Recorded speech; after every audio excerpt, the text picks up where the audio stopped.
Many CELPIP students struggle with the reading test because they don't know how to find the correct answers quickly. But this is essential for getting CLB 9 or higher. If you want to improve your reading score fast, this video is for you.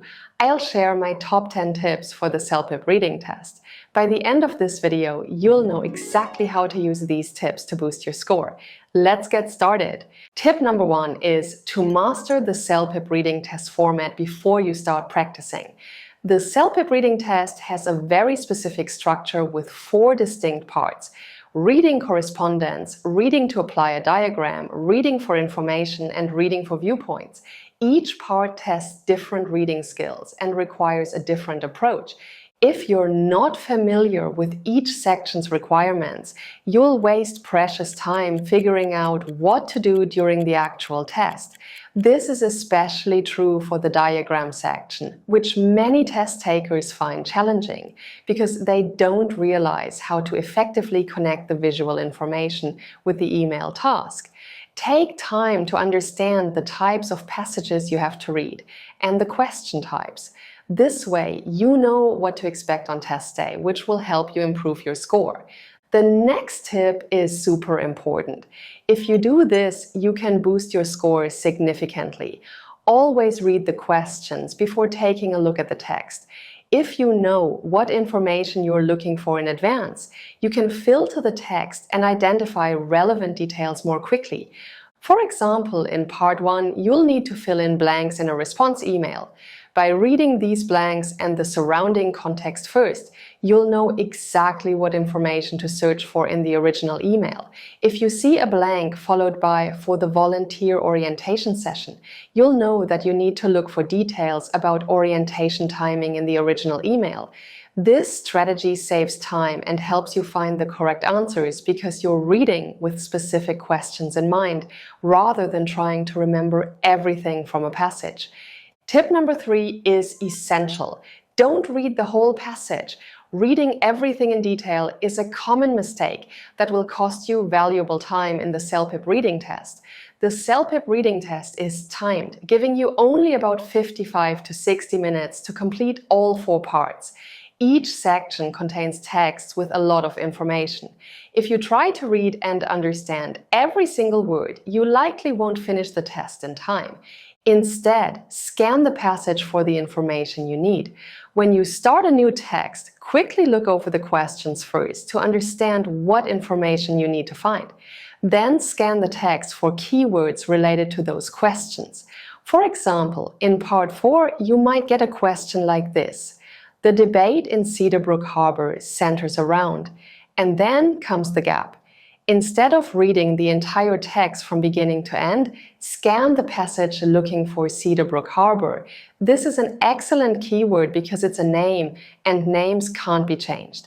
This helps you find the information you need quickly. Tip number 4 addresses one of the biggest concerns for CELPIP candidates: unfamiliar vocabulary. The CELPIP reading test, especially in parts 3 and 4, often contains advanced vocabulary. Don't panic when you encounter words you don't know. Instead, look at the context to determine the general meaning. Examine the surrounding text. Consider the overall message of the paragraph and use your knowledge of vocabulary to make an educated guess. For example, in a passage about Canadian landmarks, you might read, "The CN Tower has also made significant environmental strides over the years. In 2009, the landmark underwent substantial renovations to improve energy efficiency, resulting in reduced annual electricity consumption by approximately 50%. If you don't know what the word strides means, look at the surrounding context. It's paired with environmental and significant. The next sentence explains improvements made to the tower and says that these improvements had positive environmental outcomes. From this context, you can deduce that environmental strides refers to positive progress or advancements in environmental matters. If you develop the skill of using context to understand unfamiliar words, you'll be confident throughout the test, which is crucial for scoring CLB 9 or above. By the way, if you want more videos about CELPIP reading, click the like button and write yes in the comments. If you want something else, tell me your video wish in the comments so I know what you would like to see on this channel. Let's continue with 6 more tips to boost your CELPIP reading score. Tip number 5 is essential. Identify paraphrased information. In the CELPIP reading test, the answers in the text rarely use the exact same words as the questions.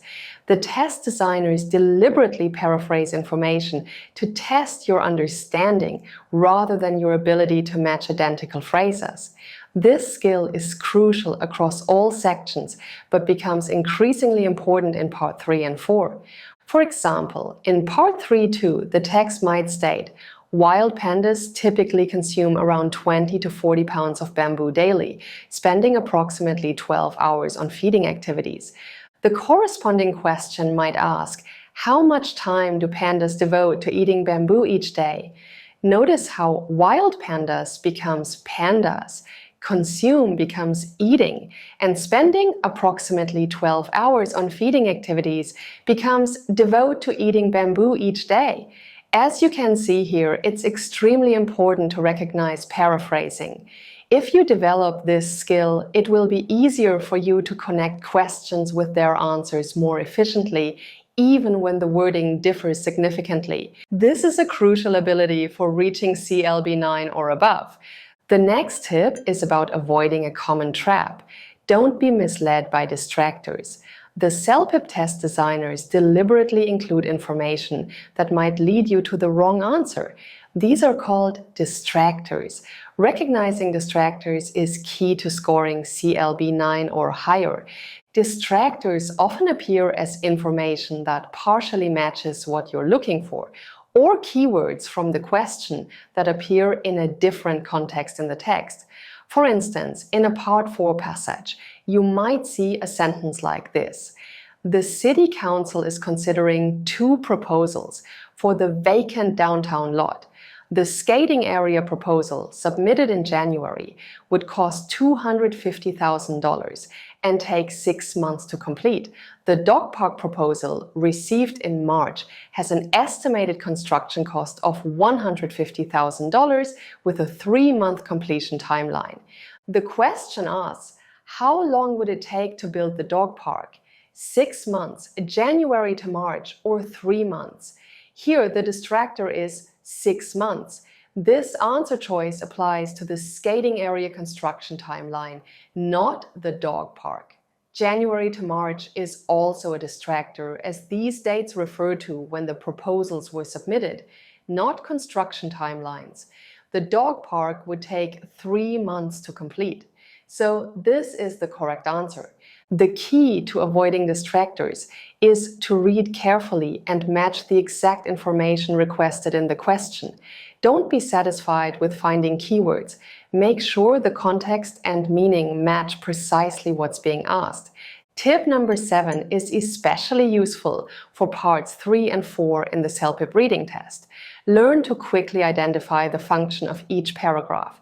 Different paragraphs in a text serve different purposes. Some introduce a topic, others provide examples or present arguments. By recognizing these functions, you can more efficiently locate specific information. For example, in a Part 3 text about a historical event, you might have these paragraphs. In Part 3, you need to match information with the correct paragraph. If the information given talks about the background of the event, you know you have to focus on paragraph 2. If it asks about effects of the event, paragraph 4 is your target. Identifying the function of a paragraph will help you to read more efficiently and find the correct answers faster. Understanding how paragraphs are organized can give you a significant edge, especially in parts 3 and 4. In English writing, paragraphs typically follow predictable patterns. The main idea is often presented in the first sentence of each paragraph, followed by supporting details and examples. The final sentence may summarize the paragraph or transition to the next one. For example, in Part 4, understanding paragraph structure helps you identify where different opinions are presented. Often, each viewpoint is contained within its own paragraph or set of paragraphs. Here's an example. Professor James Harrington has emerged as a leading critic of the university's proposed schedule changes. With student burnout rates rising to 68% in recent surveys and course completion rates dropping by 7% this semester, student well-being must become our primary consideration, Harrington argued at Tuesday's Faculty Senate meeting. Here, the professor's opinion is stated in the first sentence. He criticizes the university's proposed schedule changes. So, by reading the first sentence, you know that this paragraph is likely going to tell you more about the professor's opinion. As you can see, paying attention to paragraph structure is a huge time saver.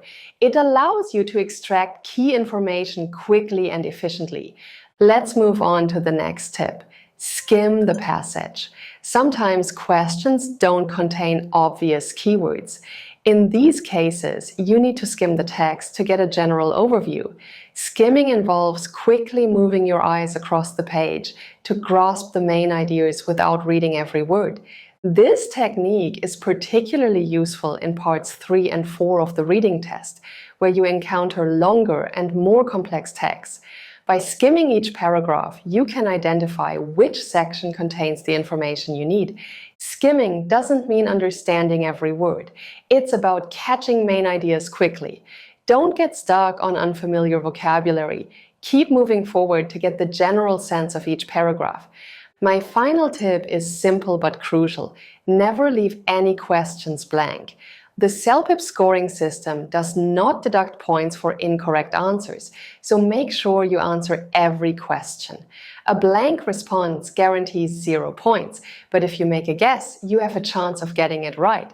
That's it! These are 10 top tips to score CLB 9 or higher on the CELPIP reading test. I hope you liked this video.